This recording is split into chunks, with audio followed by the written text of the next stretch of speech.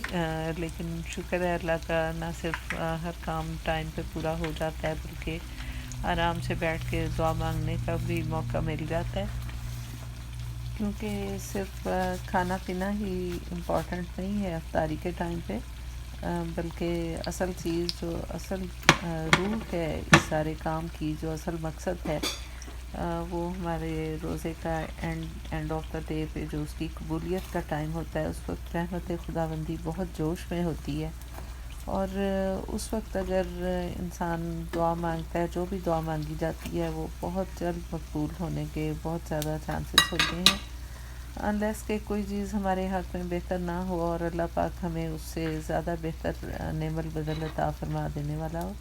تو بہرحال وہ ہر دعا قبول فرماتا ہے انشاءاللہ تعالی. اور اس لیے افطاری کے ٹائم پہ خاص طور پہ اتنا ٹائم یا موقع ضرور نکالنا چاہیے کہ انسان آرام کے ساتھ بیٹھ کے تھوڑی دیر افطاری سے پہلے دعا مانگتے، اور کچھ دیر جو ہے وہ پھر روزہ کھولنے کے فوراً بعد کا جو وقت ہوتا ہے اس میں روزہ کھولنے میں ڈیلے نہیں کرنا چاہیے.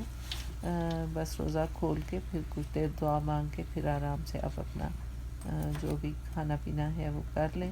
تو بہرحال یہ وقت تو تھوڑا مختصر ہی ہوتا ہے کیونکہ اس کے فوراً بعد مغرب کا وقت شروع ہو جاتا ہے, اور اس میں بھی آپ کو بہت زیادہ یہ نہیں کہ صرف کھانے پینے ہی, بچوں کو اکثر ہوتا ہے کہ آرام سے ساری چیزیں انجوائے کریں. تو یہی ہم لوگ کہتے ہیں کہ بھی بیٹا آپ اٹھ کے پہلے فٹافٹ نماز پڑھ لیں, چیزیں پڑھی ہیں آپ آرام سے تسلی سے بعد میں بھی ان کو آ کے کھا سکتے ہیں. تو بعد میں پھر اپنا ہی ٹائم ہوتا ہے. آج کل تو گھر پہ ہی عشاء وغیرہ میں کوئی وہ رش نہیں ہوتا کہ جس وقت بھی اس کو آپ آرام سے کھانا تھوڑا سا تسلی کے ساتھ کھا لیں. ہاں جن دنوں میں مسجد میں جانا ہوتا تھا تو پھر جلدی ہوتی تھی کہ بہت جلدی میں ہلکی افطاری کر کے آرام سکون سے جس طرح آج کل کر رہے ہیں اس طرح سے نہیں ہوتا تھا, جلدی جلدی میں کھایا, پھر کھانے کی بھی جلدی, اور ڈنر کر کے پھر ہم لوگ مسجد چلے جاتے ہیں. یہاں امریکہ میں لیڈیز جو ہیں وہ بھی مسجدوں میں جاتی ہیں تراویح وغیرہ کے لیے, اور ایک بہت ہی خوبصورت ماحول ہوتا ہے. میں ان سب چیزوں کو آج کل بہت زیادہ مس کر رہی ہوں, لیکن مجبوری ہے, اور اللہ تعالیٰ نے اس سلسلے میں جو ہے وہ کافی ہمیں ریلیکسیشن دی ہے کہ حضور صلی اللہ علیہ وآلہ وسلم نے تو بارش کے دنوں میں بھی گھر میں نماز پڑھنے کے لیے فرمایا تھا. تو یہ تو خیر لائف اینڈ ڈیتھ کا میٹر ہے, اور اس میں گھروں میں رہنا سیف ہے, اور بس اللہ تعالیٰ جو ہے وہ جلد از جلد اس وبا کو دور فرمائے اور ہماری مسجدوں کی رونقیں جلد واپس لوٹ آئیں.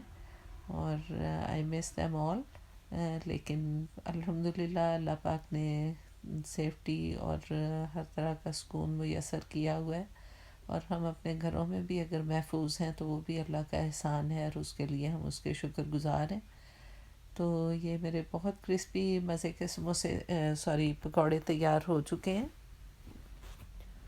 اور وقت افطار بھی بہت قریب ہے, اور یہ میں نے لچھا پکوڑا سٹائل میں بنائے ہیں, بہت کرسپی. اور یہ میں جو بڑے سائز کا کانٹا لیا ہے یہ میرے ہوسٹس سیٹ کا ہے, یہ عام استعمال والے کانٹے نہیں ہیں, بہت بڑے سائز کا ہے. اس کے ساتھ اگر آپ چمچ کے بجائے کانٹے کے ساتھ اس میں ڈراپ کریں, ویسے تو ہاتھ کے ساتھ لوگ کرتے ہیں لیکن مجھے ذرا گھبراہٹ ہوتی ہے ہاتھ بھر کے بیسن میں, کبھی کبھار کر لیتی ہوں لیکن عام طور پہ پھر میں اس کانٹے کے ساتھ ڈالتی ہوں, تو وہ اسی طرح لچھا پکوڑا سٹائل میں کرسپی سے بنتے ہیں. اور پھیلے پھیلے سے ان کی شاخیں جو نکلی ہوتی ہیں وہ انہی کا مزہ آتا ہے, اور وہ اس سے کانٹے کے ساتھ بہت اچھی طرح سے بن جاتے ہیں. تو یہ سب کچھ تیار کر کے پھر ہم نے آرام سے اپنی افطاری انجوائے کی, اور اس کے بعد پھر ظاہر ہے کہ ڈنر.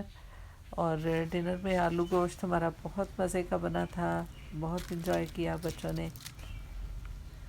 میرے گھر میں عام طور پہ پکوڑے سموسے وغیرہ بہت زیادہ ایوری ڈے نہیں بنائے جاتے, لیکن میں پھر ایک آدھ دن تلنے والی چیزیں بنا لیتی ہوں, اور نیکسٹ ڈے جو ہے تھوڑا سا ہیلدی سائڈ پہ اس کو لے آتے ہیں, وہ چیزیں استعمال کر لی جاتی ہیں جو نان فرائیڈ ہوتی ہیں. تو بہرحال یہ رمضان شریف ہے, یہ سب کچھ تو چلتا ہی رہے گا اسی طرح, کبھی کسی انداز سے کبھی کسی طریقے سے. تو میری آج کی ویڈیو آپ کو کیسی لگی, اپنی رائے کا اظہار کریں پلیز آپ کامنٹ باکس میں آ کے. اگر آپ نے میری ویڈیو کو سبسکرائب نہیں کیا تو پلیز اسے میرے چینل کو اب سبسکرائب کر دیجئے, and don't forget to hit the like button. ملتی ہوں آپ سے میں نیکسٹ ٹائم بہت ساری دعاؤں کی درخواست کے ساتھ. مجھے اپنی دعاؤں میں خاص طور پہ یاد رکھیں. اللہ حافظ.